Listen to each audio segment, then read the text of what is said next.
Я попробую за 1 минуту рассказать о всей сути сетевого маркетинга, чем он отличается от традиционного бизнеса. Предположим, ты решил заняться бизнесом и понимаешь, что тебе нужно приобрести продукт.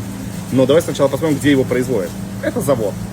Есть дистрибьюторы, которые покупают у завода, есть крупные оптовики, есть мелкие оптовики, есть склады, логистические центры, магазины.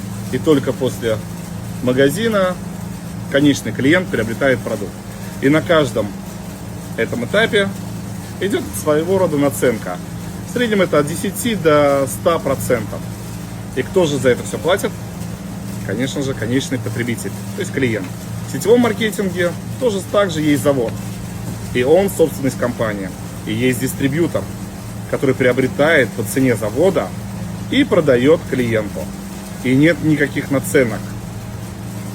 Вот вся суть сетевого маркетинга. Без посредников, без лишних наценок, без траты на рекламу. Все это достается партнеру.